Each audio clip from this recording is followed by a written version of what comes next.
Welcome to Escaping Purgatory, a podcast where we rewatch Supernatural, then talk it through in the hopes that we can finally escape this show. Join us each week and leave comments on upcoming episodes, and together we can escape supernatural purgatory. Hi. Hi. Oh no. Oh, I was so disappointed when this episode loaded up and I was like, oh, it's a filler episode. Yeah. Of episode 3 is a filler episode. What are you doing? I know you have 23 episodes in this season and you've got them all planned out. Yeah. But it's way too early in the season to be having a filler episode. Way So too early. Which, fingers crossed, means that, well, you could put it as they're getting the bad stuff out of the way. Okay, yeah. Yeah, all right. Let's go. Optimism. Yeah. Let's do it. Yeah? Yeah, for sure. I'm holding on to that. But the thing is, we know that there's some really, really good episodes in the season, so there had to be some duds. Yeah, that's true. Like, yeah, we have to, you know, just temper our expectations because it is supernatural and like, Yes.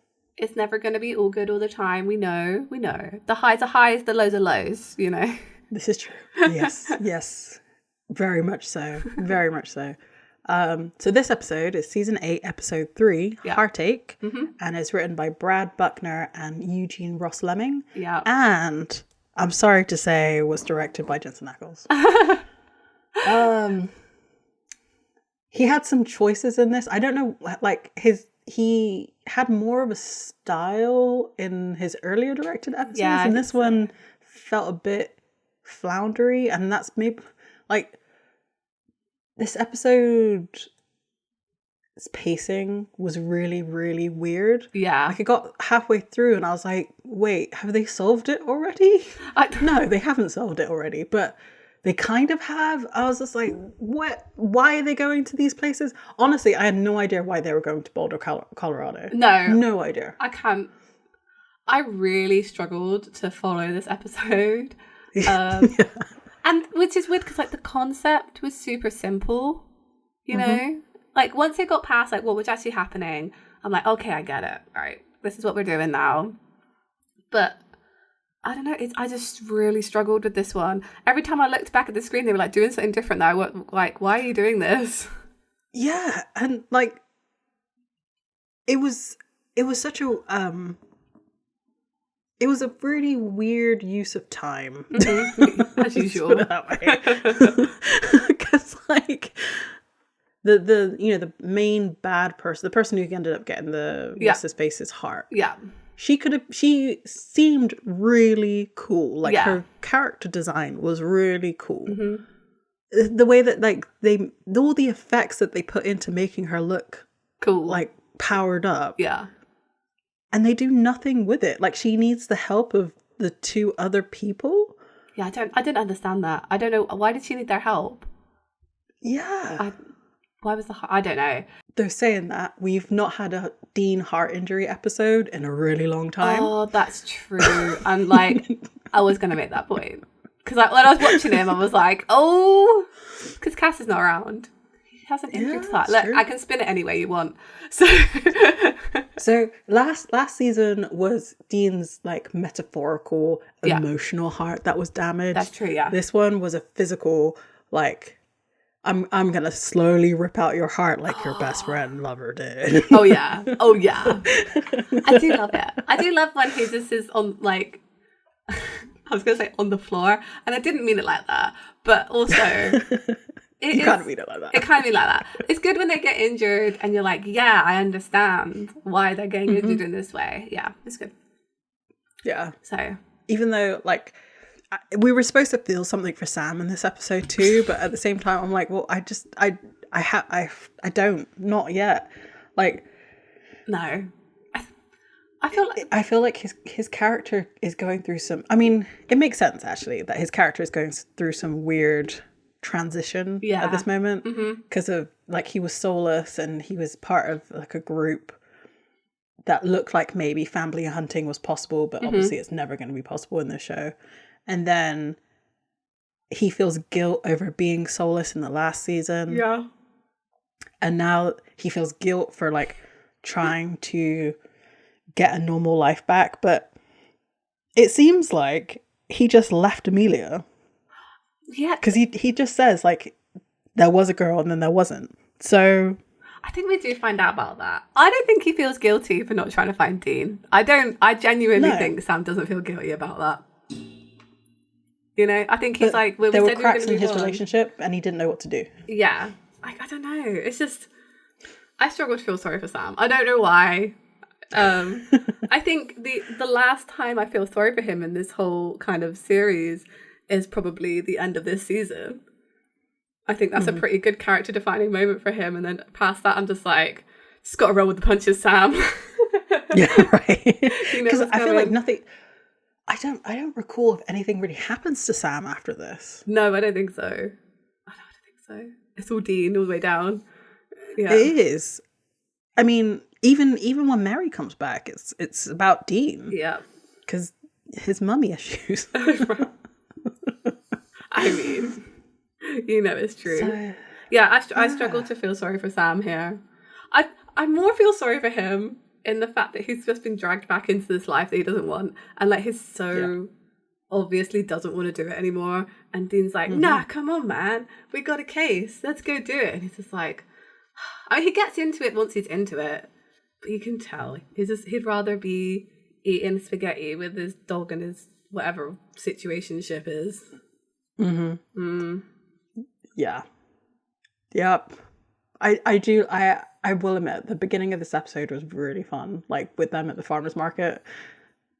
Yeah, that true. That was a lot of fun. The opening to many a fan fiction, I feel. Farmers markets. Probably. They get a lot of traction. I don't know what it is. It's the open air, you know. Yeah. The fresh produce. The idyllic life of like being able to afford to go to a farmer's market. Yeah, right.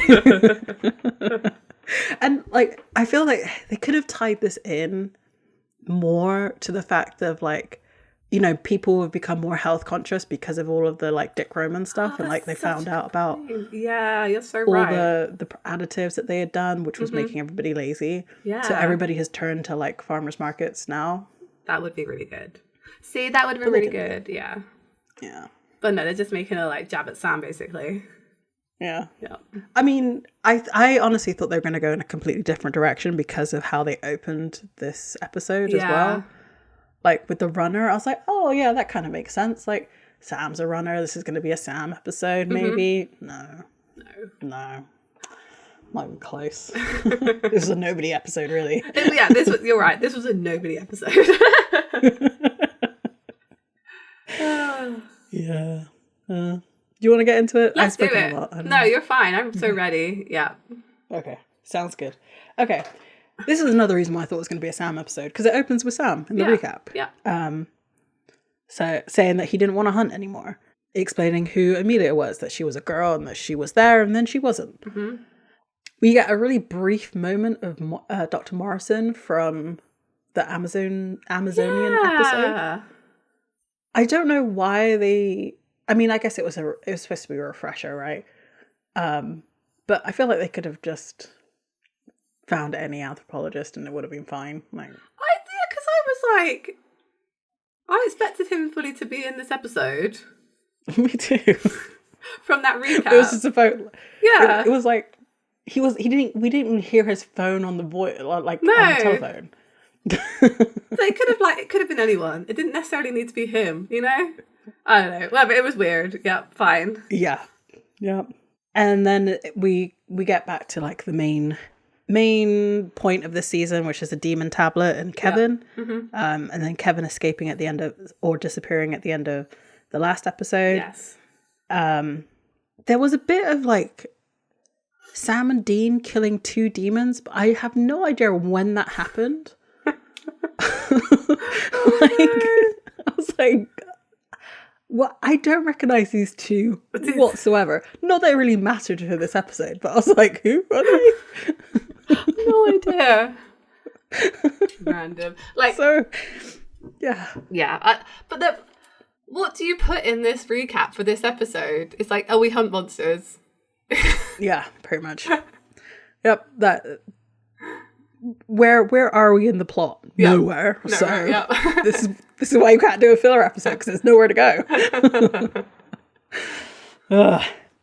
So this episode starts at a park, I assume at night. Some choices were made. Let me go through it real quick. Okay, fine. So there's a guy who's jogging and he's, into it.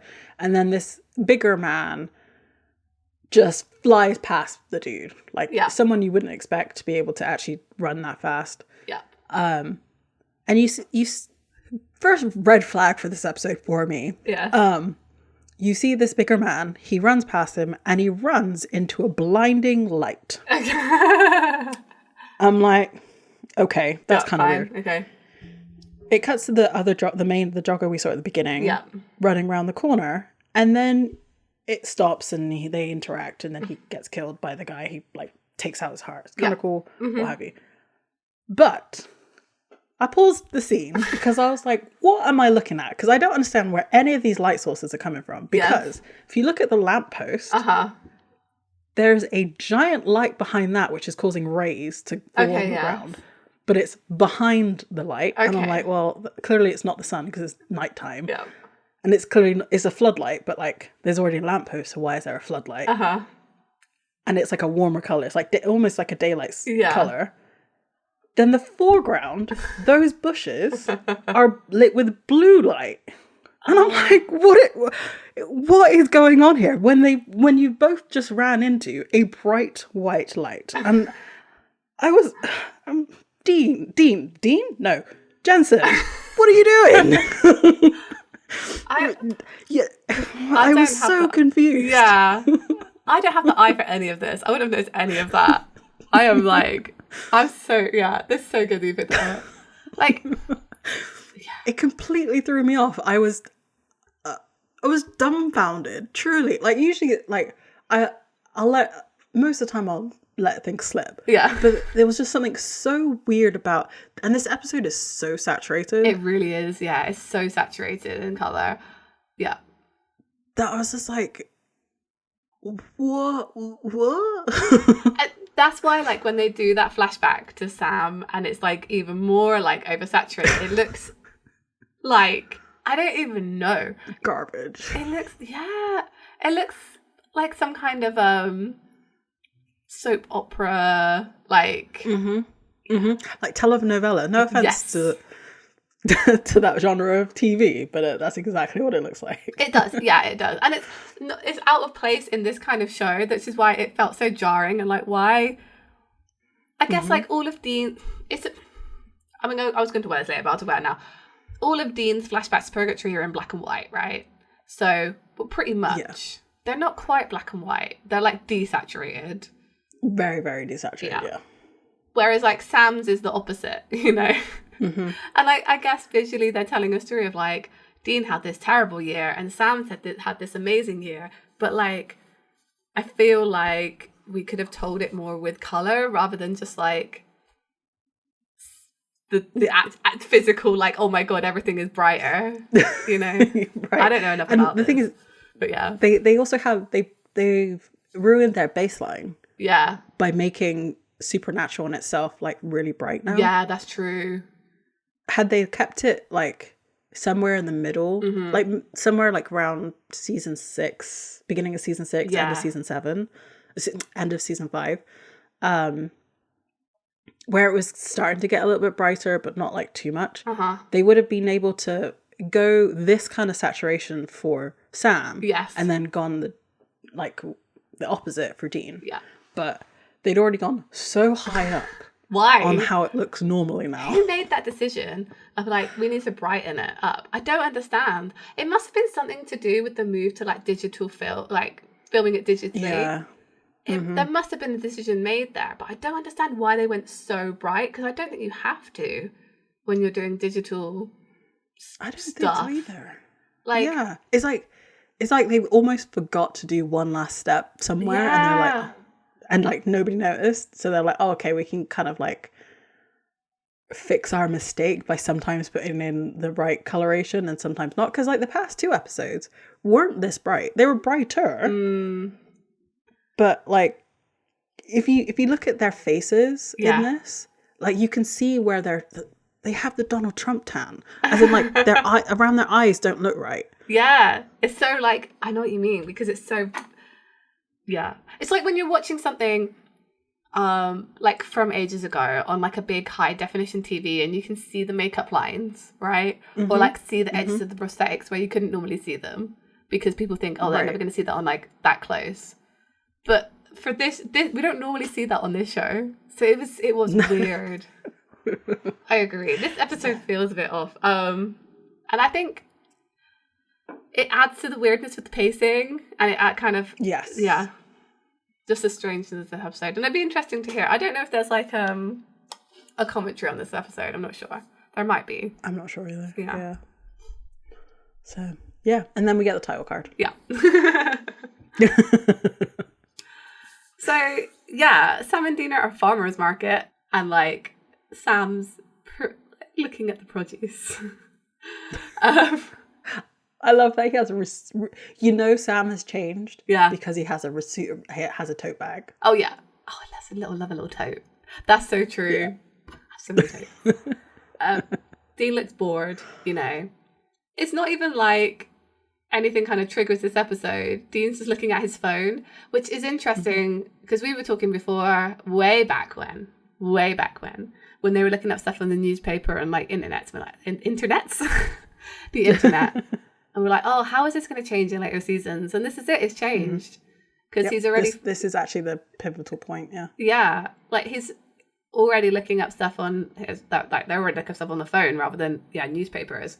Saying about the jogger in Minneapolis getting his heart ripped out.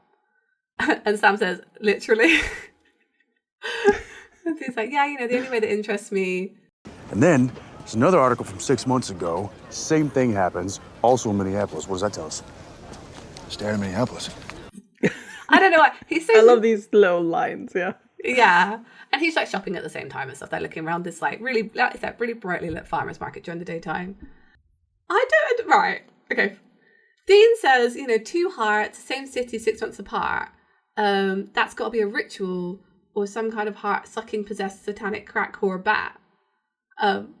But why did he not immediately go to werewolf? Werewolves eat hearts. This is true. Maybe because it has to be more often. And like... Maybe? Yeah, that's very true. Well, no, we're not told enough about how these hearts are ripped out though. Yeah. Because like, I feel like werewolf kills are like really messy. Yeah, so maybe it's more like, surgical, I don't know. But yeah, anyway, so that's Dean's like, we gotta go. It's a case. Sam kind of argues like, we're on a case, we're gonna find Kevin and the demon tablet. He said, so the heart guy takes a number. And this is them just explaining why we're doing a filler episode, as they do every time we do a filler episode. Because Dean's like, no, it's fine. We spent a week trying to find Kevin. And like, and he's like, where are we? And Sam just says, farmer's market. Like, organic. And I had a year off. I took the time to enjoy the good things. It's like, Sam, they're apples. I was going to say, like, organic foods. I mean, fine. Yes, they are good. But, like, So, okay. Yeah. One thing I want to say also, Dean is giving up on finding Kevin after a week. And he got pissed off at Sam. That is so right. He's like, yeah, we tried our hardest. Yeah, we did it for a whole week. It's been a week. My God. Oh, I do think Sam needs to explore the finer things. Like, where's his like artisanal honey? Right? Like, they have honey and cinnamon in the shops at the moment, and oh my God, it's amazing. This is the best ever. It's good. Nice. It's good. Dean takes a dig at him. Saying, you were avoiding hunting to enjoy these good things. Sam just says, wow, Dean, does it make you feel that much better every time you say it? Savage. He's like, look, I know you took a year off to do yoga and play the lute, whatever. Like, but we're back, which means we walk and kill monsters at the same time. We'll find Kevin, but do we ignore stuff like this? You know, are innocent people supposed to die so that you can shop for produce? Like, I feel like the we're back is like an indicator almost to like people watching the show of like, it's fine, guys. We're going back to how it was before season 7. Like, we're all monsters again. It's going to be just like old times. I think so. Yeah.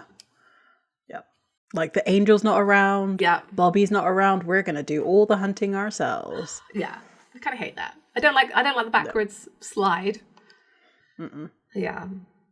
So they go to the police station. They're doing their thing. FBI-ing. Looking. I think this is Jensen's dad. Do you know what? You said it last episode and I didn't even clock. I didn't even think about it. Yeah, no, I didn't either when he was on screen. It's only now that I was like, oh wait, that's his dad. Oh yeah, maybe it's first episode. They're talking about the fats. Yeah, you're right. The heart thing was weird. It ripped out like a peach pit. Gross. Analogy. Yeah.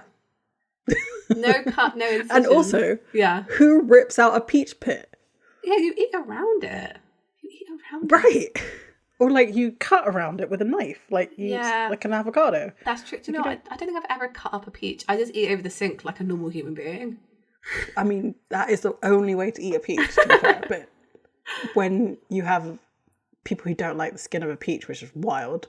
See, a nectarine, man. They taste the same. That's true. They taste the same without the fuzz. Come on. Yeah. You gotta cut it up. Yeah, you do. Sometimes when I'm feeling fancy, I'm like, oh, let me cut up my fruit. That's true. I do that as well. Like with apples, I'm like, yeah, apple slices just feel fancier, and it feels like more food in a way that I can't explain. I mean, you kind of do because like where you. Well, I don't know how you cut up an apple, but like the core is much smaller when you cut it up. Yeah, I like to core it. I have a corer. I like to take out the middle and then I cut it into slices. Yeah. That's fancy. I use just a knife and just hack out. No, I'm not kidding. But like, if you're real fancy, you can cut it like horizontally, so you get like the hole in the middle, but they're like apple chips.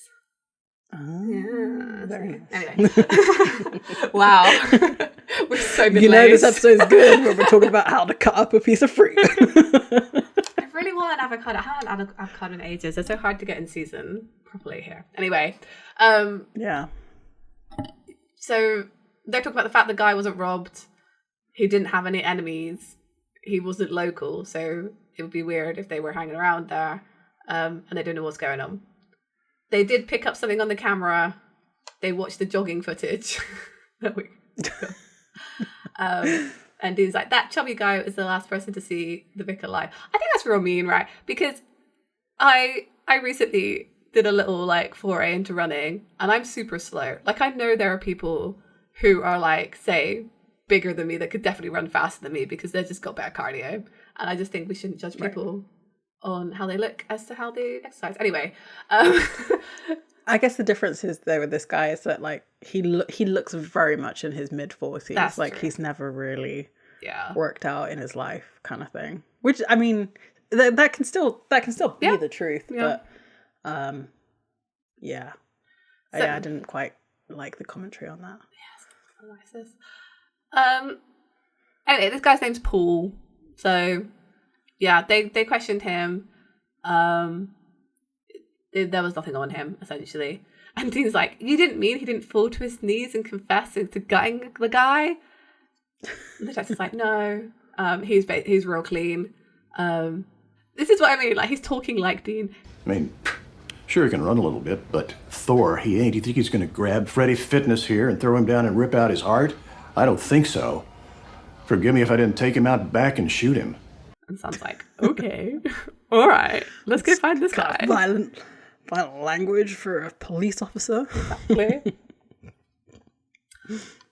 So they go to Paul's house. He's a fitness guy. He's drinking a green smoothie. I like a green smoothie. I think they get a bad rap, but I like a bit of nettle in my smoothie. No. Yeah. I like a green smoothie. Yeah. But he's putting like grass in it. I ain't eating the grass. You don't like nettle? To be fair, like genetically, some people are predisposed to not like find it disgusting, like nettles, broccoli, that kind of stuff. So I like broccoli, but like kale can go shove kale. itself. No. Kale tastes like acid to me. I can't eat like rocket. That's the devil's lettuce. We're not in the fun sense.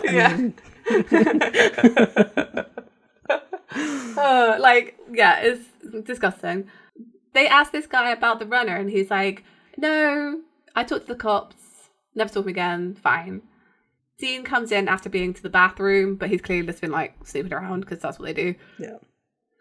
And this guy's like drinking this smoothie. It's like, oh, it's disgusting. It tastes like crap, but it keeps you young.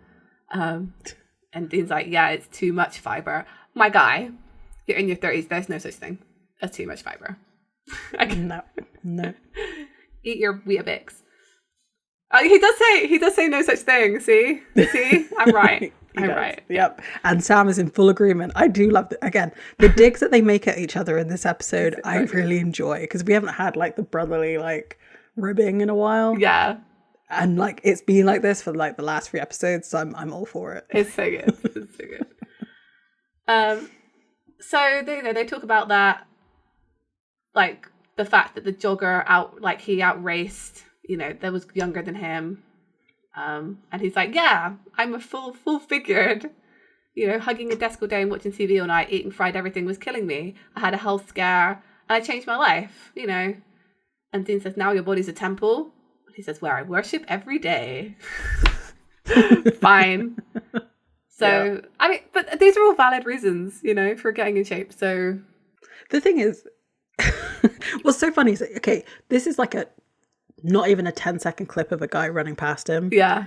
Who's to say that he didn't see the runner up? I mean, I didn't describe it very well. But yeah. When the guy is jogging, you see him like coming up real fast up onto him. Uh-huh. But on video, you would have just seen a bigger guy run past him. There's nothing to say that he just like decided to do a sprint at that point. Yeah, exactly. Like maybe the other guy was like slowing down, finishing, or warming up. It's just such a weird like angle to take. Like he couldn't possibly run faster. He's slightly fatter than him. Right. Wow. Like this could have, I feel like this could have worked for this if they were say like I was gonna say at a gym, but then you look at like the like world's strongest men. Yeah. They're big set guys. So it's like different. I guess there's no other way to represent like an unusually healthy person in a body that doesn't look healthy. Exactly. Fine, that's what they're doing. It's whatever. So they go to a cafe to talk about the case. Dean didn't really find anything. Nothing satanic. They're doing their research. Dean's using the laptop for a change. Sam's flipping through the papers. So, didn't seem like a guy would be voted most likely to disembowel. Why is Sam on like just the one-liners in this episode? I don't think he says anything that kind of isn't one. Because his heart is not in it. Oh. But that was actually completely by accident. That was good. But he's just not into this case, right? So he's just kind of like whatever. Yeah, really flippant about it. You're so right. Yeah. So Dean finds another murder. He says a do-it-yourself heart bypass 2 days after this one. Sam says, what part of Minneapolis? He said, the Iowa part, which I guess is far away. I don't know my geography. Not there anymore. Yeah. So Paul was being questioned, so it couldn't have been him. And this guy was a cop. So someone's actually been arrested and it was a cop because that's what the paper is saying. And it was also 6 months ago. So there's been these like things that are happening concurrently in different places. This is another point that got me really confused. Yeah. It wasn't until like I thought the cop was killed. I didn't know the cop was the killer.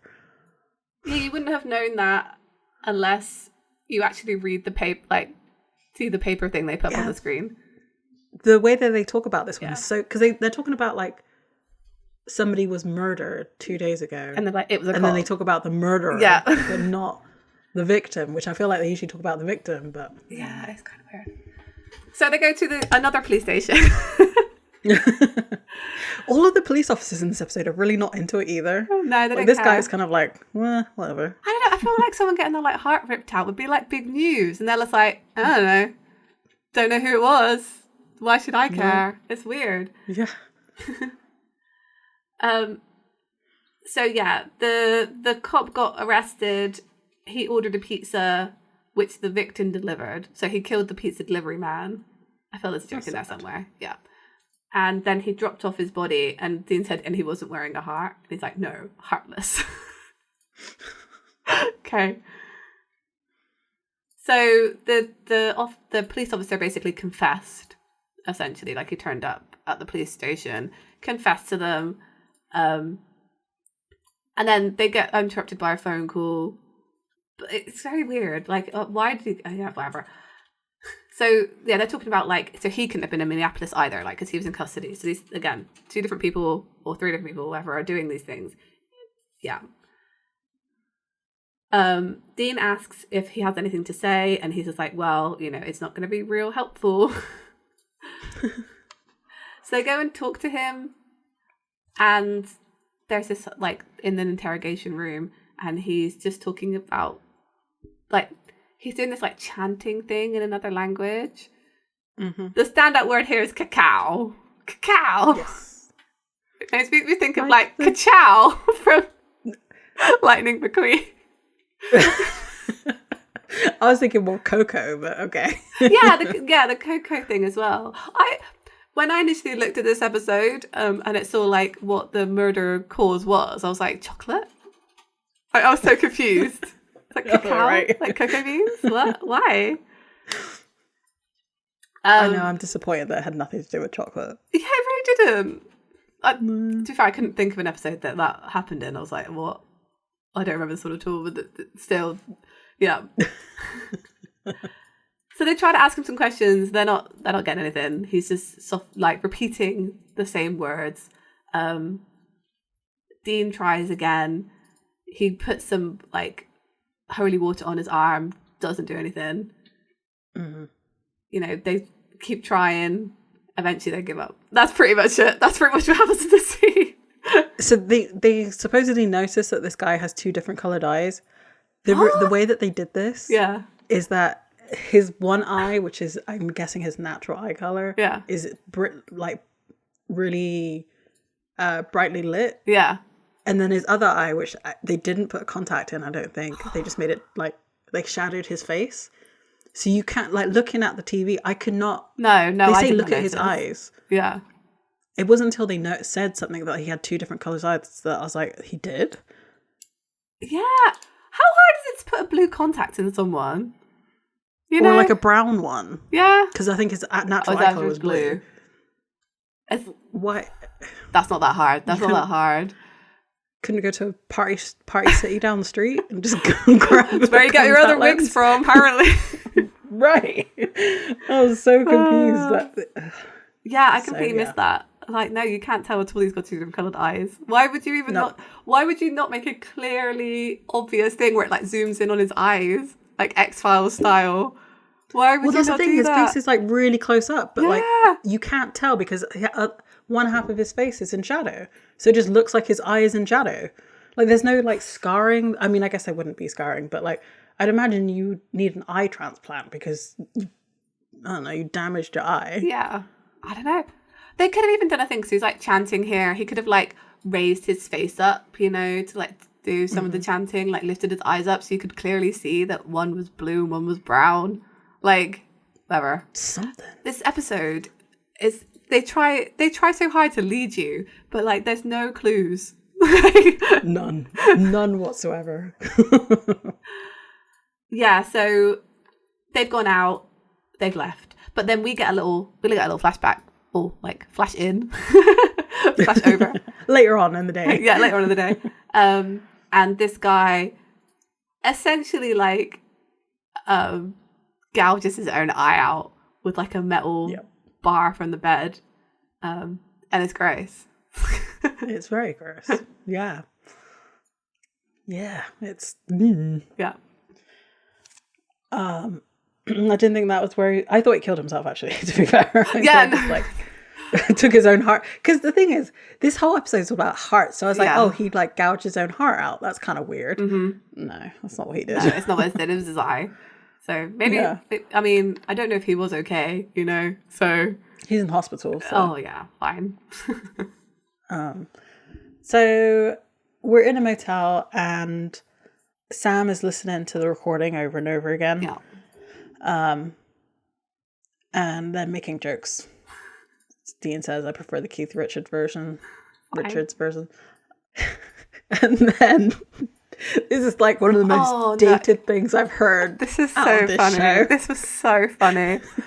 No. It's funny because like Dean's really impressed and Sam is not. I think Sam is us in this situation of like, did you? Yeah, wow. And just like this is so early smartphones. Yeah. Too. Sounds like babble to me. Wait a second. What? I bought a translation app. You bought an app? Really, that's how I feel like I look at people who buy apps now, because all of them are free. Yeah. But they were free back then, but they were like, the one I'm coming to mind is like Angry Birds Lite. Oh, like, yeah. So you got like a free version and then you got the whole game if you like bought them. I'm thinking of like Google Translate now. Like you would never think about buying an app. Absolutely not. Yeah. He's so impressed with it as well and Sam is just so like, oh my God, you're a boomer. Like, yeah, right. It's so good. His like utter like derision on his face of like, you idiot. But he just lets him play it out. And it does nothing. That's exactly. So much. Like Dean does not catch it at all because he's like, yeah, here, play it. He's like so excited about this like app that he bought. It's like, I'm the tech boy now. Right? I learned that one thing from that one guy and now I know everything.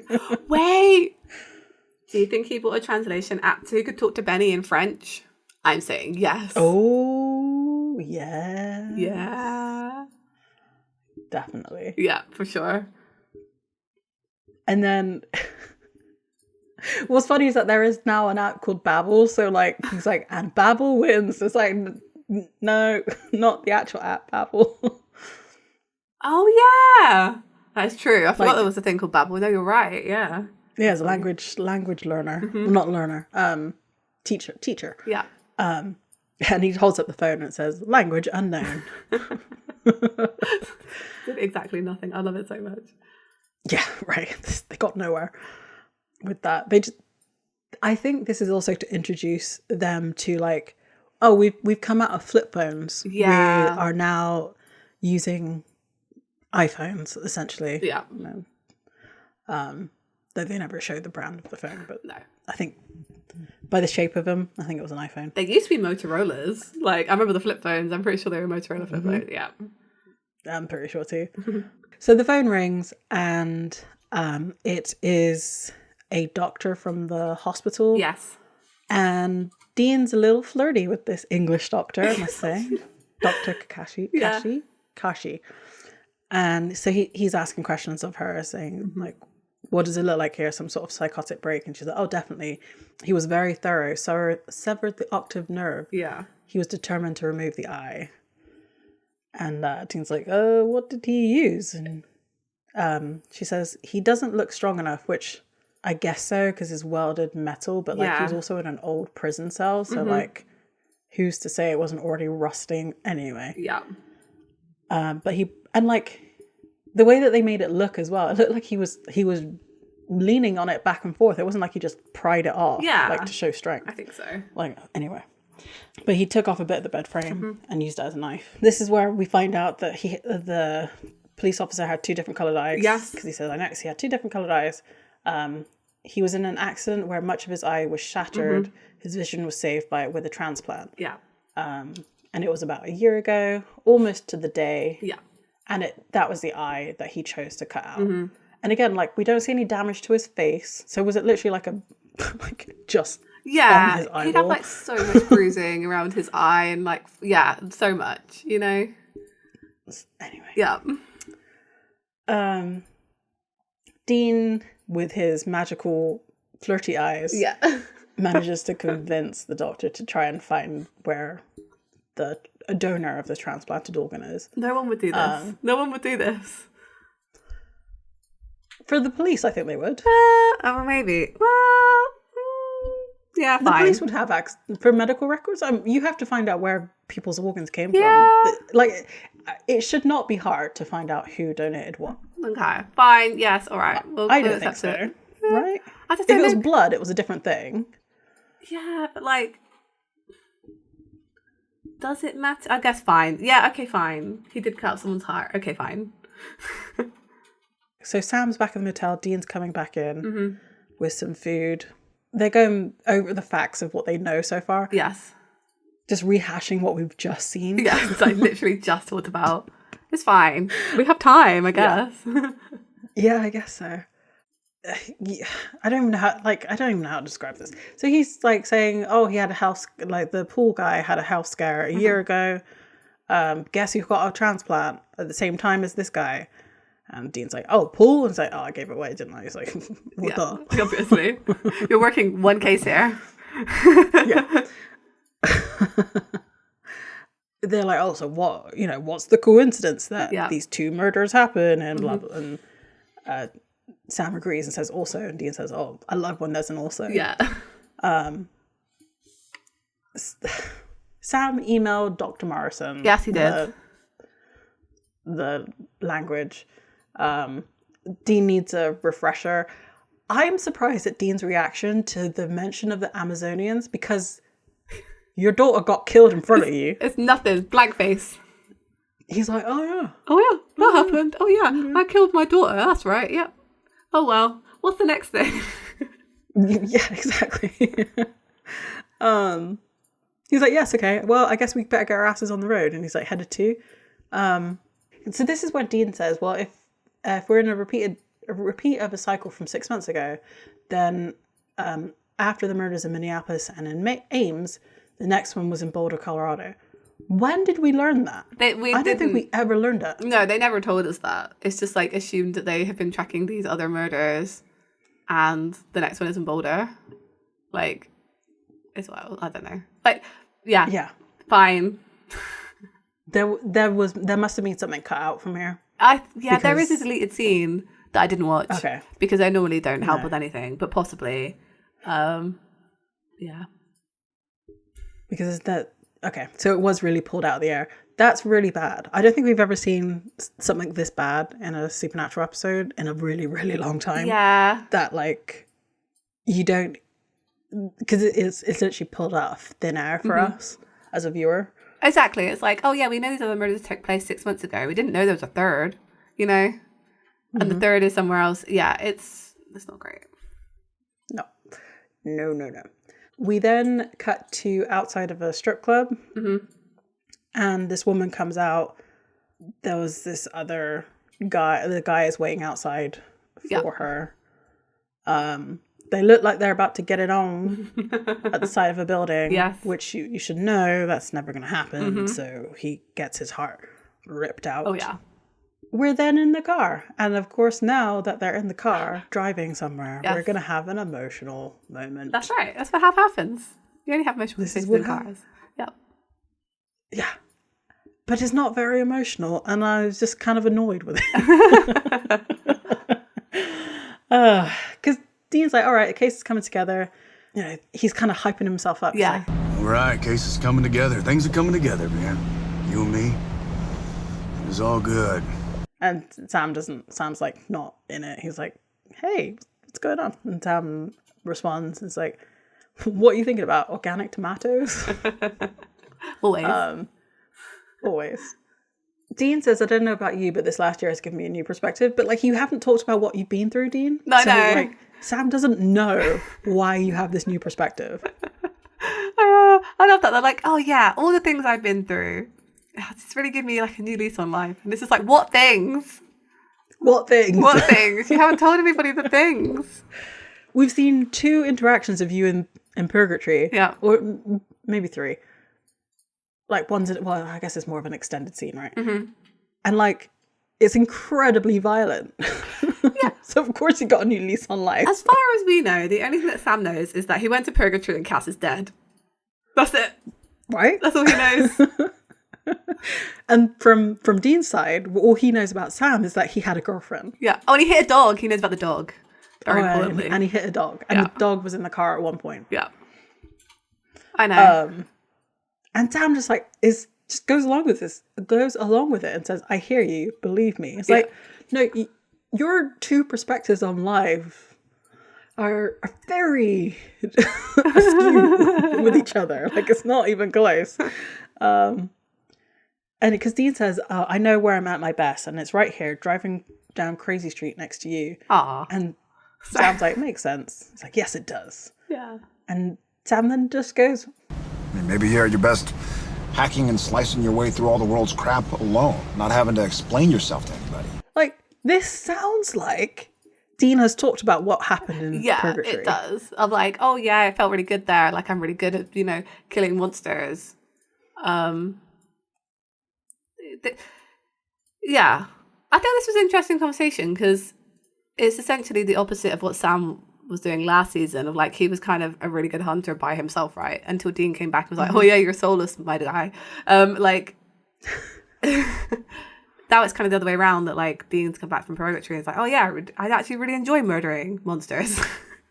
And Sam's like, oh, I don't really not really enjoy vibing with it anymore. Mm-hmm. Yeah, it's just switcheroo. Right. And of course, because Dean hasn't been completely honest with what happened in Purgatory, or however much he shared, Dean wasn't alone hacking and slashing through Purgatory. That's so true. Yeah, you're right. Because Dean doesn't know how to be alone. Yeah. Like, he just doesn't. He doesn't. So, like, yeah. So what Dean is saying is like so true, because he's like, it's, me and you, me with somebody else hunting. That's the thing, And yes, you're right. Sam doesn't get it. He thinks that Dean's better by himself. Because again, as far as he knows, he got out of Purgatory by himself, right? Right. Because he's not going to... You think Sam's going to be understanding of Dean bringing back a vampire? Oh, no. That's why it's a secret. An illicit little side piece to Benny. I mean, I wouldn't mind that either, but there you go. Yeah. Just got to be honest with your brother, man. Yeah. Dean goes on to say, yeah, that makes sense, seeing as I have so many other brothers I can talk to about this stuff. Yeah. What stuff, Dean? Yeah, what stuff? You're not talking about stuff. I guess the only thing they kind of relate to is they both went to hell, so they have some stuff in common. He can't vibe with that with Benny or poor dead Cass. So, yeah. This is what you were saying though. Dean doesn't like being alone. That's what he's saying. He's saying, I've got no one else to talk to about this. I'm like, stay. But Dean makes brothers all the time. He makes brothers all the time. Just produces the. Or, he made a brother out of Benny for sure. For sure. Yeah, for sure. Like, yeah. Ugh. But also, not in the same sense. Like, No. there's a bit of... Yeah, I'm not going to go into it. But, yes. So, Sam's like, look, I'm not bailing on you. I'm just make room for the possibilities that we want different things. Yeah. I want my time to count for something. Ouch. Yeah. Like, what?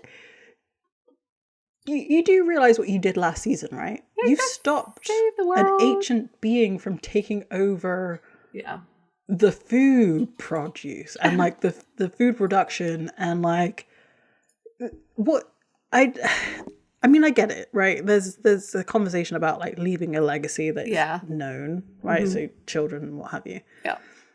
But like I don't know, there's something about this conversation that is very sad if you look at what comes next. Yeah.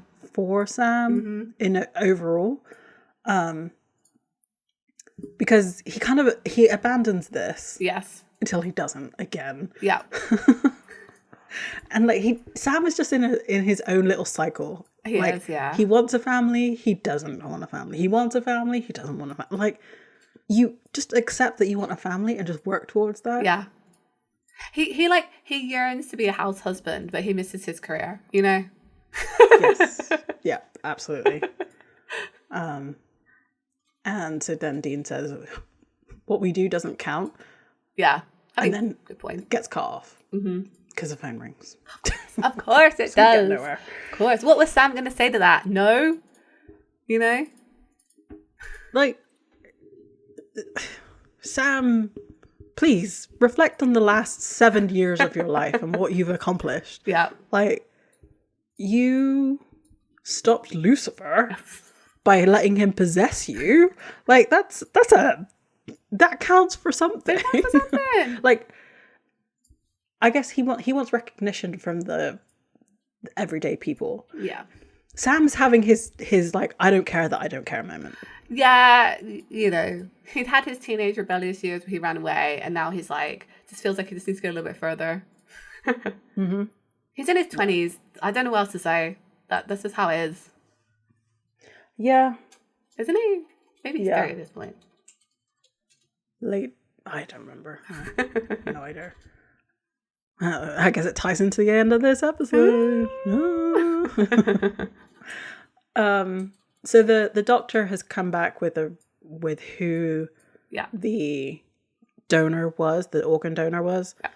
And it came from a guy named Brick Holmes. Who calls a child Brick? I'm sorry. I don't normally name shame, but like, come on. Brick. Maybe it was a nickname, like he was a brick house. I don't feel like it's a nickname because it came from a medical record. I think that child is called, person now, adult, is called Brick. Well, he picked it. He picked it. He wasn't named that. He had several names over the generations. He picked the name Brick. Oh yeah, good point.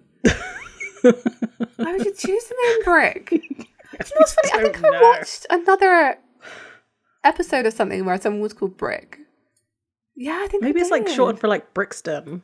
You know, or I can see that. Brixton. Yeah. Never heard that name before.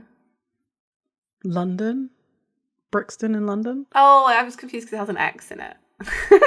Well, yeah, so you would change the X to a K. I would never shorten Brixton to Bricks. Like, oh, I'm going down to Bricks. Never. Not once has any person from the UK ever said that. I know, but this is America, so it's fine. Americans name their children weird things. It's more like, oh yeah, you just really want him to go into like bricklaying. Like, here's Brick the bricklayer. Yeah. Fine. Like, and I get it because people used to call people stuff like that all the time, right? That's where surnames come from, like Smith and I'm trying to think of another one, Farrier, stuff like that. So fine. Like there's even Brick Holmes, like he's a bricklaying detective. Yeah, pretty much. I'm so going to offend someone who's like child is called Brick, and I'm so sorry, but like I don't understand it as because it's an object. It's like, I don't know, like chair. You wouldn't call someone chair. There probably is someone called chair. There probably is someone called chair. I of all the things in this episode, that was the one thing I kind of let go. You just let it go. I don't know. Yeah.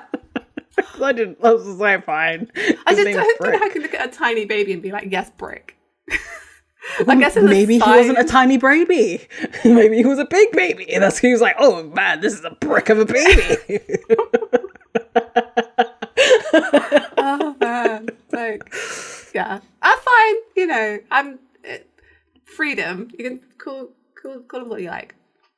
Yeah, and you're right. He chose his own name, so he did. Yep. And it's never given. So he's supposed to be in his like mid-20s, I think. Yeah, maybe a bit older. He doesn't look 20s, by the way, in his like fake photos that they do. Not at all. He looks older than that, but he's supposed to be in his 20s. Because I was gonna say, like, maybe if it was like a 50s name. Yeah, 50s name. I can see that. Fine, but it seems like it might have been like an 80s name. I don't think Brick would have been an 80s name. I don't know though. People like to bring stuff back. I guess if your grandfather is called Brick, right? Yeah, you possibly could also be called Brick. It's fine. Like, it's fine. And as the more I say it, the more it sounds like a name. Is it because he's Mayan and like they made the pyramid, the Mayan pyramid? It's supernatural, probably. God's sake. Also, like, they do Yeah. They do say he's a quarterback, and I feel like Brick is quite a strong quarterback name. But they never call them by their first name. They go by usually their last name. So he'd be Holmes. I don't know though. If you were a quarterback called Brick, I feel like people would be calling you Brick. That's true. Also, it's just Brick with a butt on the front of it. It is. Wow. Yeah. Yeah. Like I said, I did not think about this at all. So I feel like there's some really like strong American names, right? I actually think Dean is one, although I know some people in the UK called Dean, but like I feel like that's quite like an American name. The same way like Chad is. I feel like Brick is on that level. Oh yeah. Yeah. No, you would never find a Brick. Can you imagine a Brick growing up as kids? Exactly. That poor child. Exactly. Yeah. Yeah. No. In this country, like nobody. I think that's probably why I'm like whatever about it, because like I'm so used to hearing American names. Yeah. No one would bat an eye. Yeah. No, not at all. Yeah. Yeah. So he's an all-pro and quarterback. Yeah. And ha ha ha. Okay, when you get to the end of this episode, this line's kind of funny. Yeah. But not really, because Dean says, "Indeed.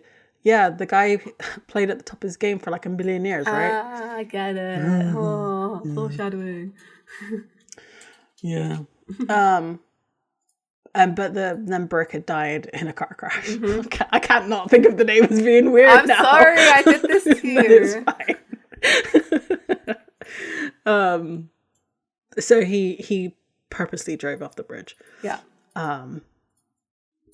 So there are 8 people who received his organs. Yes. And he used to live just outside of Boulder. And they're just going to go, since he already lives there and he's already there, they're just going to go check it out. Yeah. Because they can. We then cut back to the dancer. Her name's Randa. Oh, yes. And she like does this whole ritual, which I guess is inherently known by these people to do this. It's like passed on somehow. Yeah. Yeah. So she like dips her fingers in a bowl and like puts it on her face. She's chanting the same thing that the police officer was chanting. Yeah. And then just okay, well, for weird names, the guy that she killed, his name was Chick. Yeah, but I feel that probably is a nickname. Yeah, true.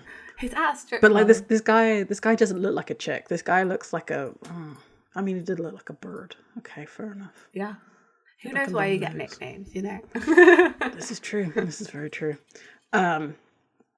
So she takes a bite out of the heart and it all like glows for a second. Yeah. And like where her heart is, it like glows red and then her eyes glow red. So it was really cool. It was cool. Like I kind of thought they were going to lean into like this was a demon deal. Yeah.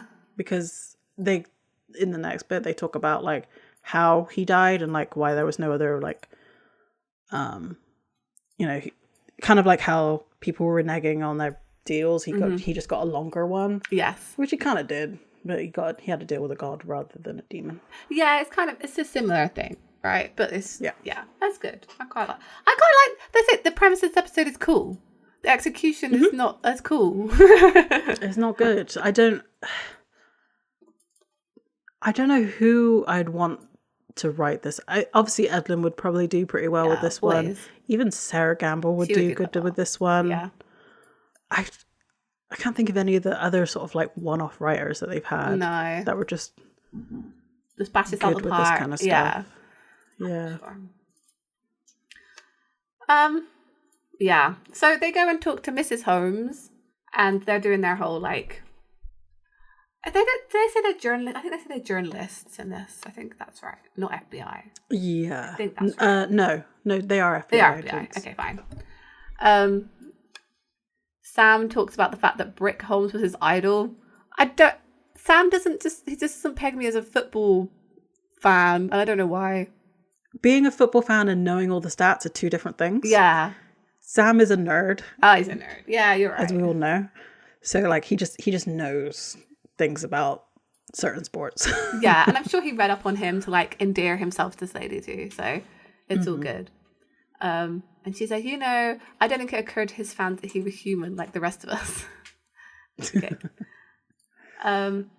They talk about the organ donation things, and basically he signed up because there was like a public awareness thing he had to do. And she's like, I'm sure he didn't think about it twice because he thought he was never going to die.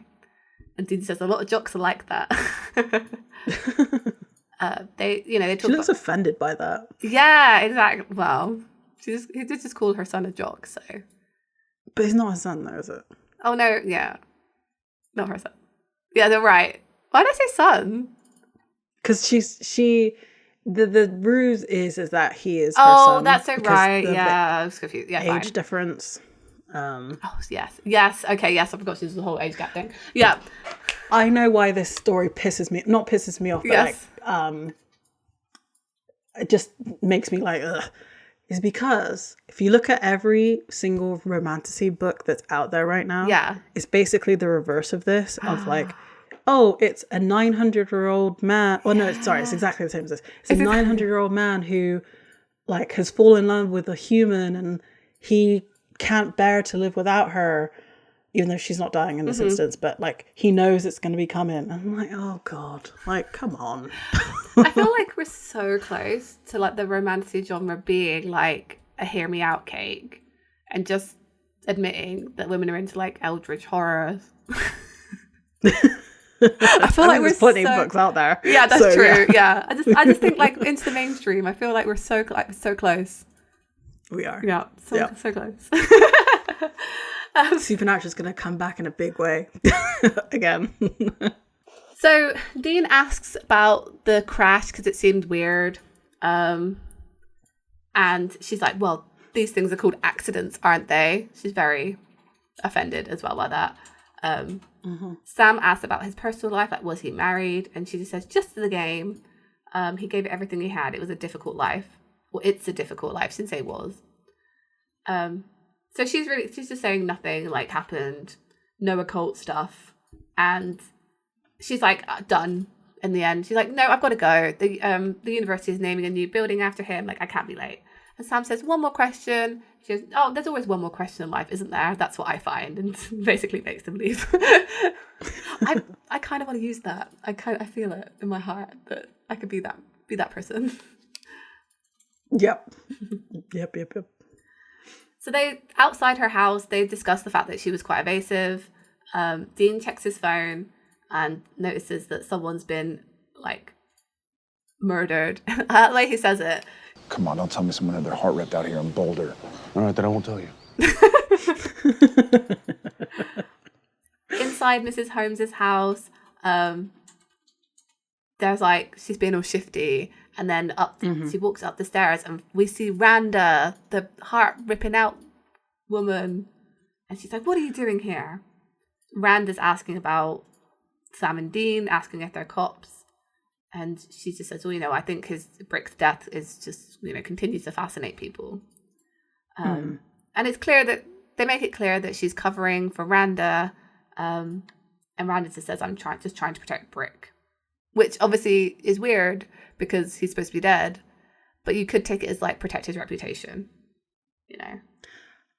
I didn't understand any of this. Like, why is Randa in her house? Because they're all connected. She says, like, Brick's heart beats inside here now, and she like touches her chest, and it's like, Brick gave me new life. That's why I can feel him. That's why I moved to Boulder, to be near here, and I'll watch out for you like Brick did. It said we need each other and Brick needs us. You keep our secret and the three of us will be just fine. I think she like almost feels like compelled to be there because of the ritual stuff that's going on. I guess so. It doesn't make sense to me. And maybe she cares about Mrs. Holmes because Brick did. I don't think so though. I don't get that from her. I get more like threats. Yeah. Of like, I'm gonna be here because your lover's heart is in my body, and therefore, like, I guess maybe Mrs. Holmes is just not a great actor. Because I'm not getting like concern. I care for this woman because she has a part of my like love of my life in her. Yeah. It's more like resentment of like, ugh, you have a part of him and like I don't. Yeah, that like, kind of reads though. I think that kind of works. But like, wouldn't you just kick her out then? Yeah, but and be like, no, I want nothing to do with you. I don't understand why they all have to be together. Like, there's not something that they kind of like have to do. I don't know. It's weird. Right.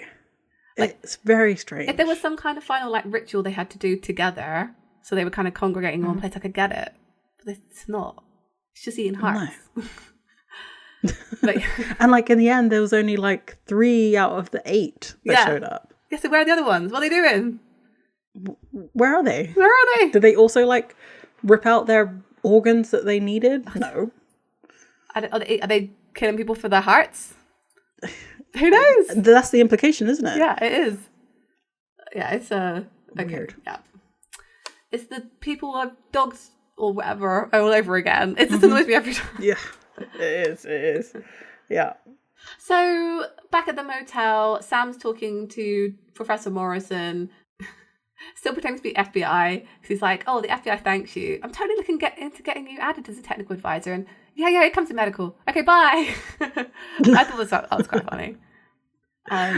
Wouldn't I wish we could have heard his voice, because wouldn't your first response be like, "Hey, I thought you said you were going to get a green card for whoever it was," or like, you know, where are all the other things that you promised me? Because it's been 2 years. Maybe they did do that though. Frank might have come through before he died. Oh, that's true. You know, was it last season or the season before? I thought it was the season before. I can't. No, it was last season. It was last season, so maybe. Yeah. But yeah. Also, like, I feel like if they present this guy with a puzzle, like he's going to want to do it. I don't know. That's true. Yeah. So yeah, it turns out the language is Mayan, ancient Mayan. Mayan. I'm right, Mayan. And Dean says, "Don't get much deader than that." I'm pretty sure there are other dead languages. I'm sure it's lots of dead languages.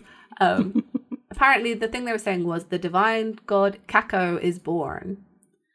Kako is the Mayan god of maize. And then Sam explains what maize is. He goes, corn, the big crop. He was the most powerful, Kako was the most powerful god because maize was the most important thing to the Mayans. And then he says, well, that and torturing and killing everyone inside. I feel that's a generalization for an ancient civilization. Yeah. That were quite advanced. Yeah, there were some pretty horrific things that were going on, but that was the same for most ancient civilizations. So we've all done a bit of like, you know, it's murder and throwing people off cliffs for god sacrifices. Yeah. I don't feel like you can complain about people when like the witch trials were like not that long ago. You know? True. Yep. I just don't feel like you can say that. Also, killing everybody on site is like their job title. Yeah, exactly. That's the whole thing. Yeah. So Dean sums it up. He's like, we're looking for 1,000-year-old god of corn. And he's like, yeah. Sam says, yeah. This is the whole other situation. I guess we know there are 8 people now. So there's another person who got a piece of brick in Phoenix. Dean emailed the cops to find out who it was. And there's this headline showing the Phoenix police are asking to find a missing man, Jimmy Tong. So they haven't heard from this guy in a few days. And then he's like, oh yeah, and there's another thing here. Here's a university asking questions about admissions. Sam. He doesn't say the Sam, but the implication is there. Sam's like, oh, you know, I'm looking into, an option. And I think this is when it tricks for Dean. He's like, oh yeah, he's serious. Like, about giving up hunting. And Sam explains, like, you know, I'm just looking at options, like, you know, and then just complete change the subject. It's like, okay, we'll go to Phoenix and like chase our tails until this guy shows up. Dean disagrees. He's like, no, brick is the way into this. You know, Mrs. Holmes was being really evasive. And then he says, nice job on changing the subject though. Oh, he knows. Yep. Yeah. Yep. So this is going to come up a few times, I feel. I don't know if it does actually. Oh, yeah. This is the sticking point for them both. Yeah. Sam wants to leave. So this is they're right. This is the conflict this season between them. So they break in to Mrs. Holmes' house. Sorry, I have to say. So because Dean says here, we get in and out. They sit down and read. Oh. Yeah. And they basically said she's not there because she's gone to that university building, which was like ages ago, but apparently it takes hours. Don't know why, but okay. But yeah, you're right. You're so right. They do not get in and out of here. They say like they got till 10 o'clock and they're just like so slow. Mm-hmm. So they go wander around. They look in Brick's closet. Dean says, what this stuff would go for on eBay. And says, hey, Sammy, would it totally crush you to know that your boy Brick wasn't a natural blonde because like a bottle of hair dye? Mm-hmm. And Sam's like, this is really weird. And it's like he's in Eleanor's closet, who's Mrs. Holmes. And he goes, check this out. And this is, there's clothes that she was wearing. And he's like, oh, maybe she moved into Brick's room after he died. So basically her stuff is in with his stuff because, lovers across time. But you're right. They don't know that yet. Yeah. They think mother and son. Yeah, they do. Yeah. And it's, yeah. And because Dean looks at Ben and goes, oh, doesn't say anything, but Sam's like, that image is permanently etched into my retinas. They find a door hidden in the wardrobe, like Narnia style. It's filled with sports trophies, but all different ones. So not just football, there's boxing, there's all different kinds of things. Yeah. And Sam's like, well, Brick was a fan, any kind of athlete, he respected them. Look at all the old stuff he's got. It's cricket mallet, golf clubs, a kendo sword, archery equipment. Dean finds a box, and then they go and sit down at a table to read those letters they found in the box rather than taking it with them. Mm-hmm. They couldn't. But they have a smartphone now. They just take pictures of it. Come on. Oh, they could have taken it. They could have also taken it. You don't think Betsy goes back in there and have a look around? Yeah, but they would have had a few hours to look over it. That's true. There's this woman called Betsy constantly throughout this. It says dearest Betsy, third day of training camp, working on my left jab. So it's old letters from the 1940s. They read a few of them, and it's showing different things happening. So different athletes, but all to this woman called Betsy over time. Mm-hmm. The Dodgers would never wish they left Brooklyn. Alan Prost is a monster in the streetway. Stuff like that. And then the most recent one was saying, dearest Betsy, so tired of it all. They go back to the motel, presumably after putting this away. Dean is reading all this kind of stuff that he has because they have the names from all those trophies. So he's like, okay, Sam says, Brick was a football player. Charlie Carnes was a race car driver. Davy Samuelson was a baseball player. Kelly Duran was a boxer. 4 different guys. He goes, then look at these pictures of them, and they all look pretty much the same, right? Mm-hmm. Dark eyes, cheekbones, nose, mouth. And Dean's like, wait, if these 4 guys all look to be in their mid-20s and go back 70 years, could they be the same guy? And it's like, yeah, of course. Of course they were. Of course. It's the same guy. Yep. So they figure it out, basically instantly, without reading anything, without consulting any books, without doing anything. They're like, oh, maybe he made a deal with the Mayan god. Yeah. Okay. Somehow Dean is now an expert on the ancient Mayans. Yes. He's like, the Mayans were all about war and torture and conquest and sports. I guess he is researching. Oh yes, okay. It says their athletes were treated like kings. The Mayan jocks made sacrifices to cacao. Everybody ready for this? Killing a victim, pulling out his heart, and eating it. They believe the rituals gave them supercharged power over their opponents. So yeah, he made a deal with cacao. Yeah. And they're like, oh yeah, we've seen it before, so yeah, that makes total sense. Mm-hmm. And that's why there was all these sports equipment. This guy could go back to the Mayan days. Yeah. There's another problem with this is we know that gods exist. Yes. Now. Yeah. So why would he be Mayan? Yeah. To have made a deal? Could they not have just researched them and summoned them and just have been a really good there could have been more interesting ways to get there versus he is ancient Mayan, because we don't even get to see him as a character on screen. No, I know. I don't know what Mayans would have looked like, but I'm pretty sure they didn't look like a white guy. Yeah, right. Yeah, that's also true. Yeah, that's so true. Yeah. They would have looked like what Central American people look like. Yeah, exactly. Or not Central, but Southern Americans look like. Yeah. Before colonization. Yeah, it's 1,000 years ago. At least. Yeah, I don't know. Well, that's another thing. Why is he only 1,000? He should be way older than that. I don't know enough about Mayans. But they're no, you're right. They're like pre-BC, right? Is that right? Yeah. You're well right. before.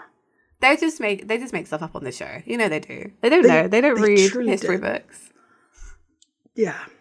Anyway, because I think Eleanor says that he was like 900 years old. That's not that long. That's not that long. That's not that big. That's not that. It should be a bigger number.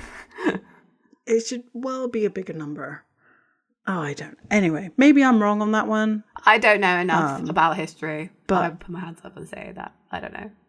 It just feels weird to say, because I think of ancient Greek, and that's like thousands of years ago. Yeah.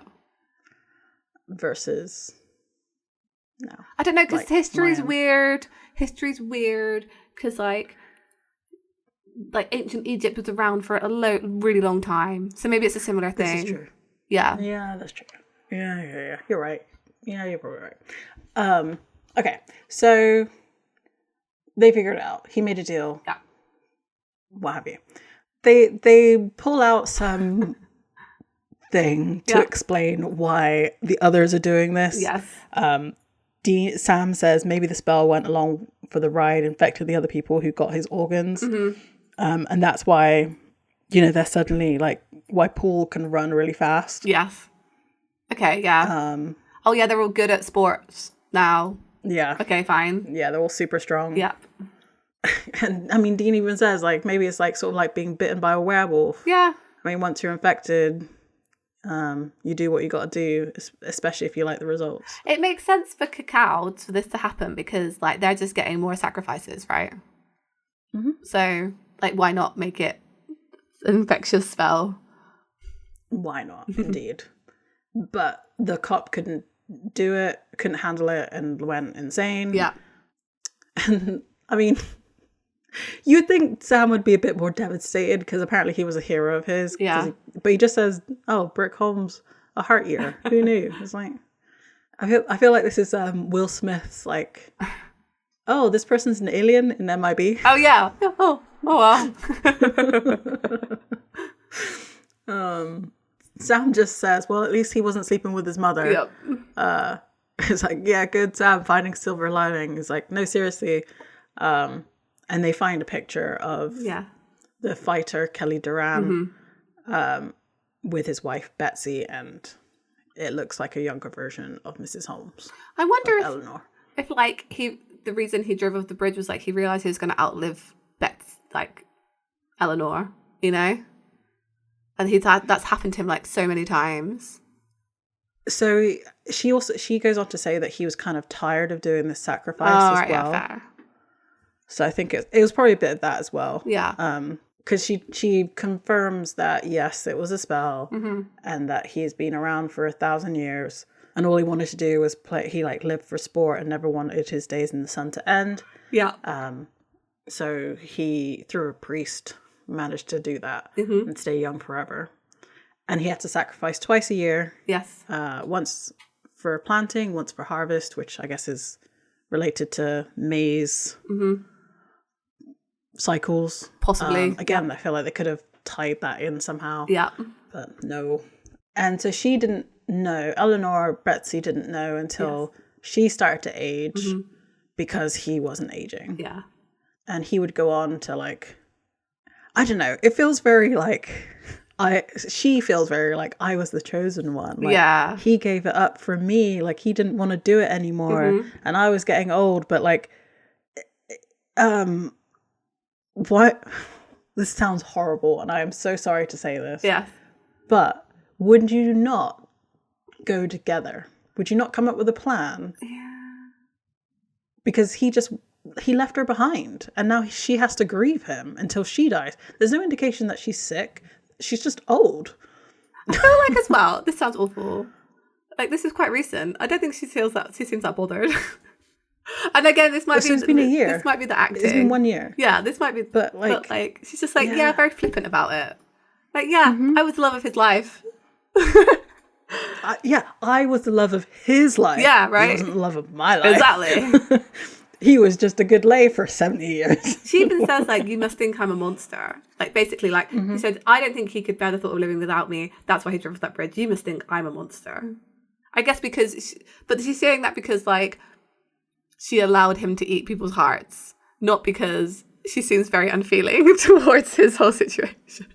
Yeah, you're supposed to get it that way around, but, like, I feel like you could take it that she just doesn't care. Yeah, that he's dead.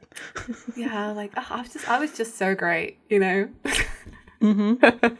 He can live without me. Yeah, it's like what they had to kill off this character. That's the whole premise of this episode. Yes, yeah, and they couldn't seem right away to do that because it doesn't make sense that if the reason why he can continue to live forever is that he had to do these 2 sacrifices. Yeah. Why would he not just stop doing them? Good point. Yeah. Like, would it turn him crazy? Like the police officer? Yeah. I don't know. And like that's maybe... a good point. Or maybe he had like a compulsion to do it then. Maybe he actually couldn't stop himself. Like the people who got the donations. Mm-hmm. That's true. True. But then Dean like covers for her. Yeah. Because he just says, no, you're just married to one. Yeah. And by then he's like, but just so you know, there's now 8 killers instead of 1. Yeah. Oh, this is why there's not 8 out anymore. She explains it. She explains the thing that happens. What do you mean? So because they say, oh, we have to deal with 8 killers now. And she's like, oh, I don't think so, because the heart is the key. Okay. So if you like destroy the heart, you stop the thing. Everything. Yeah. By the looks of this episode, you destroy it. Like, if you destroy the heart, you kill everybody. Yeah, I think so. So, like, are they just going to stop killing people, or are they also going to die? I think they're just going to stop killing people. They're all dead. No, I think they're all dead. I think you're right. Yeah, that's bad. That's bad news, bad. So I thought that... Oh, okay. So Paul had a health scare. Yes. He had a health scare. So my assumption, with the way that he was talking about his health, I thought he had a heart attack. So he got a new heart. I thought he had the heart. No, he has another something organ. else, Maybe like liver. Maybe his kidneys or something. Yeah. Yeah. Anyway, we don't know what everybody got. That's fine. Yeah. So they're going to kill the heart. Yes. Stop the sacrifices. And that's Randa. That's her name, isn't it, Randa? Yeah, Randa has it. And they go to her place of employment.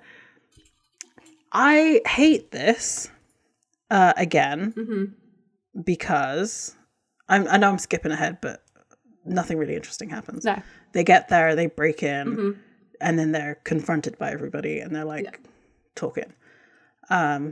Jimmy Tong's there, yes, as well as Paul. Yes. So we know 3 of the 8 are there. Yeah. She talks about feeling like she's warrior princess and that how she was, such a shy and timid person. And the thing that she decides to do with her new lease on life and feeling so strong is become a dancer. Did she become a dancer? Yeah, she did, didn't she? Hey, I don't know. Like, I get that, like, you were, obviously if you're having health issues, you're not going to be, like, especially with your heart, you're going to be very, very limited in what you're able to do in your life. But why a dancer once you're healthy again and you're like, you feel super strong and like feel like you could take on the world? Maybe she just always had like a passion for dancing, In this place? Maybe. In the bunny hole? The bunny. In the bunny hole? I love the name of the bunny hole. I love the name of the bunny hole from strip club. What is that?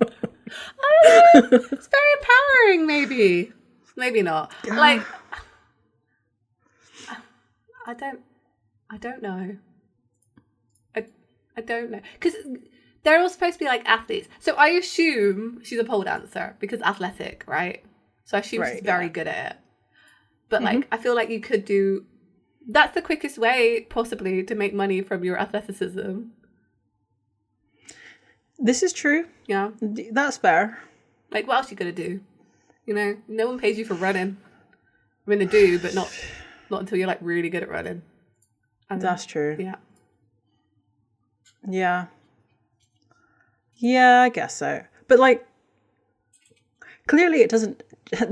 This is another issue I had. Yeah. None of these people have surgical scars. No. Like, she doesn't have like a giant scar running through her chest where she had a heart transplant. Yeah. So like, does having the power of cacao change your appearance enough to make you look healthy? No, because we saw Paul. He was an overweight looking dude. So it doesn't change you there. But then nobody has scars from their surgeries. But then she doesn't seem like she's been suffering from a chronic illness because she looks strong and healthy. So it's like, what? They got their casting all mixed up in this. Yeah. Like, either make her look sickly, but she's not going to make a very good dancer if she looks sickly. Like, so they made her look stronger. Yeah. I'm like, she could have been Ripley. Was it Ripley Riley or Riley Ripley? Yeah. The Australian WWE star. Yeah, like, she could have gone into that. Yeah, I would see like be a boxer or something. That'd be cool. Yeah. Yeah, like it makes more sense for her to go into that versus being a dancer, because you need to be strong for that. You also, like, you're showing off your strength in an arena. Like, you're building on the Mayan theme. Like, what does that, like, I don't know. Like, something. Anything's, not to make light of dancers and all that. Yeah. I don't mean it in that way whatsoever. It's just that they're trying to do something with her. And I don't like what they're trying to do with her. Yeah, I get you. I'm like, oh yeah, I have confidence. So it's just like, you know. I'm going to take my clothes off for money. Yeah, exactly. Yeah. I know WWE at that time wasn't very big as it is. Like, it's making a comeback now. But I don't know. It felt in poor taste. Yeah, I get you. To me. Also, they just wanted her to be wearing heels so she could do this scene, because I feel like it's definitely like a kink thing. Yeah, I think so too. Yes. So they get there, she confronts them. Yeah. And she's like, we are going to do this. And they all come out and they start fighting. Yes. Somehow Sam is thrown away, but I don't really remember that happening. I don't know. He gets tossed. And they're all concentrating on Dean. Yeah, because she says, you can't imagine who I was before, this shy, awkward little thing from Georgia with a heart condition. Becoming strong for a year does not change who you are as a person. Yeah. I don't know. Not like this. I don't know. Tell people who get like really into the gym, you know, like it's a good thing to do, but that some people let it they just let it become their whole lives. And yeah, I guess so. Yeah. And she's talking about how she couldn't dissect a frog. Yeah. But sacrificing to cacao is easy as better than sex. She calls it better than sex. No. Well, this is a highly charged, like, the reason she mentions it is because, like, this is quite a sexual situation, because she's got her foot on his chest and she's doing the whole, like, stroking his face, pulling up his shirt. It's all supposed to be very, but it's not, because Spence gets heart ripped out. Yeah, exactly. Yeah. She starts to push her fingers into his chest. Ooh. And then Paul, who's holding one of Dean's arms, gets smashed over the back of the head with a bottle and lets go of his grip. Dean has a knife from somewhere. I don't know where. Yeah. Was he lying on it? Whatever. He has a knife. Yeah. He stabs her in like the midsection, destroying the heart. And it looks kind of cool. Like, it all lights up and it's all smoky and stuff. And she's like staggering away, and then she like dies. And like the chest of all the other people, like the two other guys, they die. Also light up and die. That's really bad. That's really bad because like somewhere else, like, what is it? 4 other people would just like collapse. Yeah, collapse. That's all like the implications of that. Does the police officer survive because he took his eye out? I think yes. He's not actually connected? I think yes. I don't think so, because he's already sacrificed somebody. So I think as soon as you do the spell, you're connected. I don't know, because he took... Oh, yeah, maybe. I don't know. 50-50. Yeah. We'll never know. We'll never know. It's fine. Yeah, it's okay. So they go back to Mrs. Holmes after, like, murdering, like, 3 people. And... Just leave him in the strip club. Yeah, exactly. It's okay, I guess. They just burn it down. I don't know what they do. They leave a Buffy style sword in some woman's chest. I mean, yeah, like, okay. He just goes, well, we better get going. We just want you to know that it really is over now. I don't think she cared. I don't think that they had to go back. She doesn't care. Mm-mm. She was fully on board, you know? She got rid of Randa, who was just squatting in her house. Yeah, she was fine about it. It's okay. She said, you know, one way or the other, I half thought you might fail when Randa would come after me. Why? Why would she come after you? Because she knew the truth, I guess. Okay, maybe. Yeah. But it seemed like she didn't really care. And Dean just says, take care of yourself, Eleanor, and they leave. It was, yeah, okay. So they're back in the Impala, and they're kind of picking up their conversation, sort of. Because Dean says, wow, back in business, got the win, like, feels good. You know, I was thinking about what Randa said about, what it feels like to be a warrior. I get it, man, I do. You want to work in a strip club, Dean? I don't... Right? But yeah, no, he's right, because he's like, oh, you know, we're back to how it was, it feels good. Like, he has nostalgia for something that never existed, and I think that kind of... yeah. Yep. I think the thing that he probably misses the most from when he was in Purgatory, you know, the amount of miles that you had to walk. Oh, yeah, it's been in the car. Yeah, that's what he misses. Yeah. He misses baby. It's his home, you know? And Sam's like, you know, I know you do. Like, he doesn't say it like that, but it feels like it. He's like, yeah, I know you really like this. He's like, oh, and I don't. Maybe I never did. And I'm like, yeah, Sam, tell the truth. You really didn't. No.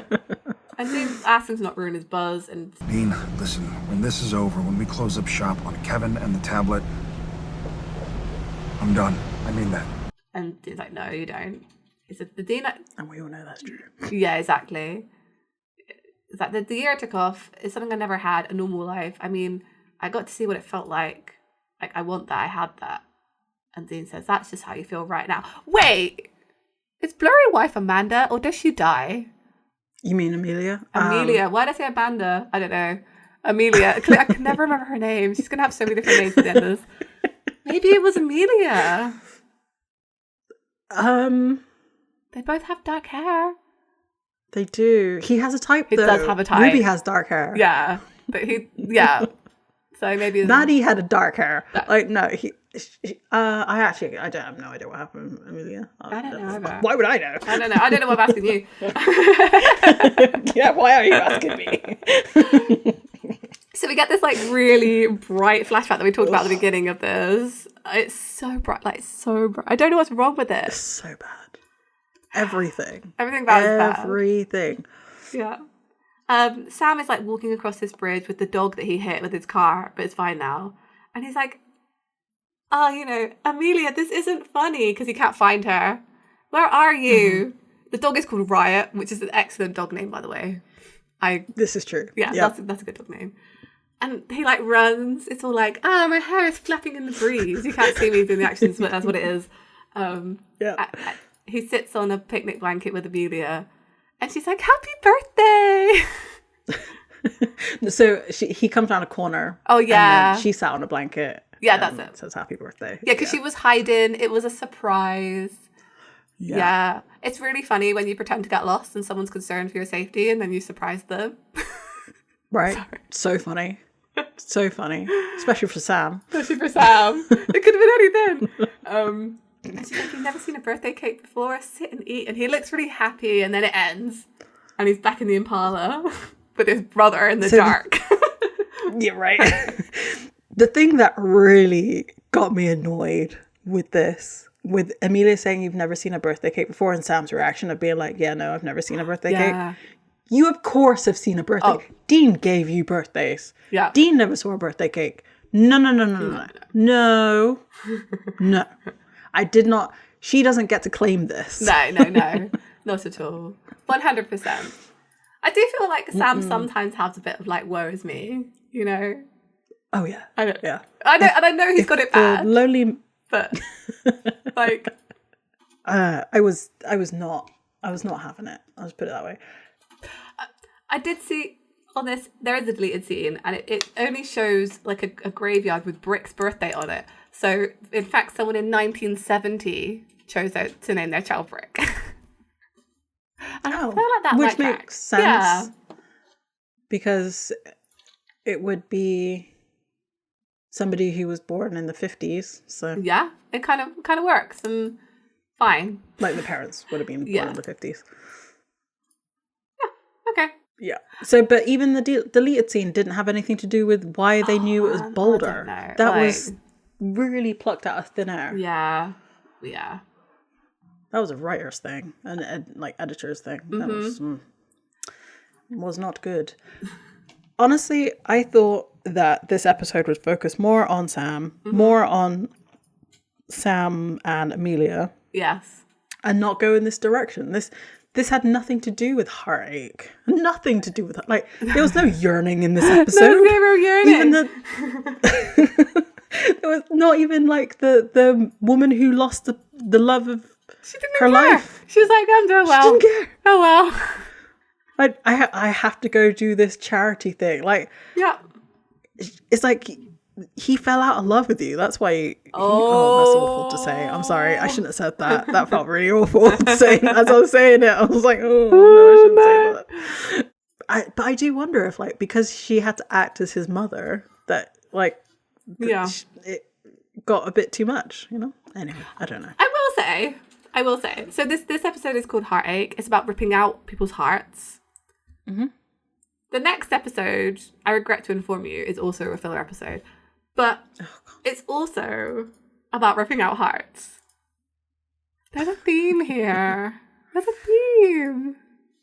Oh, like, I don't know, betrayal. Yeah. The feeling of betrayal, of having your heart ripped out. The feeling of losing the love of your life, getting your heart ripped out. Mm-hmm. Yeah. Yep. There it is. Mm-hmm. So maybe that's why they've queued these up like this. It's like, oh yeah, we found out, like, I don't know, like, it's just season 8, man. Because Cass comes back real soon. Like we don't have a long wait for him. Yeah. And Dean's all like, my life is so great now, but like not really believing it, I feel. And Sam's like, my life is not great now. Yeah. I left my heart with Amelia. I was about to call her Amanda. You're I'm so sorry. I'm so sorry. I'm not sorry. That's fine. You don't have to be sorry. Though I feel like this filler episode might be a little bit better, if only for like some of the one-liners and possible actions, because it's Robbie Thompson who wrote it. We love Robbie Thompson. So, yeah, it will be better. It's gonna be great. But I just thought, like, it's an interesting 2-part heart issue here. Who gets their heart ripped out in this one? Let's see. Is it? I'm not gonna look now. I'm gonna look next episode. Not looking ahead. Okay. I'm being good. Okay, sounds good. But it's funny that at the beginning of this episode, like when we were recording, you were talking about how they could have used a werewolf instead of this what they did. Yeah. And they're doing it next. So I wonder what the thing afterwards is going to be. I'm not going to look. No, I don't. Like, let's not look. We'll be good. We won't look. We don't normally look, so we won't look. Exactly. Though I find it interesting that they went with bitten for a werewolf. Yeah, because you bite. I mean, I guess you get... Yeah, but I feel like it's more synonymous with vampires. It's particularly like you bite people to make them into a werewolf. And I feel like that's true. The point of this episode, but I can't remember. But yeah, I'm looking forward to it. Because this episode was it wasn't my fave. I didn't love it. It was kind of boring in places. The pacing was weird. Yes. And like the monster was cool, but we didn't really get... There was no monster. We didn't get to see... There was no monster. No. We didn't get to see Cacao. We didn't get to see Brick. We just saw his, like, offshoots. Yeah. Yeah. A bit of a disappointment in this one. Never mind. But, like we said, we're only at the beginning of the season. We are. It's not an indication of where we're going. Mm-hmm. We know there are some really good stuff coming up. Yep. It'll be fine. It'll be fine. It will be fine. Yeah, I feel like next episode's a weird one. I'm looking forward to it. I think I remember it now. Like, I was just having a quick look at it. I was like, I think I remember it. So, I think it's a bit of a weird one, but I'm excited. Okay. Yeah. Me too. We love a weird episode. Yeah. a good weird episode. This was a weird episode, but it wasn't a good one. Yeah, when are we getting Cass back? That's what I really want to know. Kind of look forward to see that at least. I will also say, I feel like this is a Jensen directed episode where Jensen is on screen a lot more than usual. Like, I feel like the last ones he's directed, like Weekend at Bobby's was one of his, and he was on screen for like 5 minutes. Like, it was really nothing. That makes it really hard to direct, I feel. Like, I know we were harsh coming in. Yeah. But like, if you're having to do both and you have a lot of screen time, I feel like it's probably really tough. Not that I know anything about this. But I do think that played a big role into why this felt a little bit odd, because he was trying to do both for longer this time. Yeah. So I think that's fine. We'll give him and he didn't have something great to work with. Like, I feel like the other scripts that he got to do were much stronger than this one. So yeah, let's do it. I think I've talked enough. So, at the end of the episode, we'd like to thank the Pixel Agora for his amazing logo art. And if you'd like to get that on a t-shirt, you can at our Redbubble store. Or if you would like to talk to us about where we're going with Season 8 or any of the other episodes, you can do that on our social media. We are Escaping Purgatory Podcast basically everywhere. Tumblr, Facebook, Instagram, Bluesky, YouTube, Ko-fi. I think that's everything, actually. And it's just Escaping Podcast on Bluesky. Yeah, thanks. And this week, we got our hearts ripped out, but like we were like cool with it. So hopefully next week we can find our way out. Bye. Bye.